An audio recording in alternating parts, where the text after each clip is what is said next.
పిత పుత్ర పవిత్రాత్మనామమున ఆమెన్. ఈరోజు జనవరి 6వ తారీఖు. మత్తయి సువార్త 4వ అధ్యాయము 12వ వచనము నుండి 17వ వచనం వరకు. యెహోవా చెరసాలలో బంధింపబడెనని విని యేసు గలిలయ సీమకు వెళ్ళెను.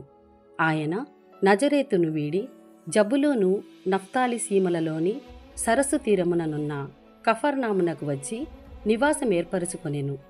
జబులూను నఫ్తాలి ప్రాంతములు గలిలయ సరస్సు తీరము యోర్దాను నదికి ఆవలి దిక్కున అన్యులు నివసించు గలిలయ సీమయందు అంధకారమున నివసించు ప్రజలు గొప్ప వెలుగును చూచిరి.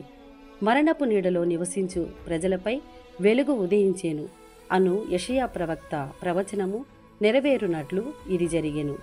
హృదయ పరివర్తన చెందుడు, పరలోక రాజ్యము సమీపించియున్నది అని యేసు అప్పటి నుండి జనులకు బోధింప ఆరంభించెను. ఇది ప్రభుని వాక్కు. సర్వేశ్వరునికి వందనములు.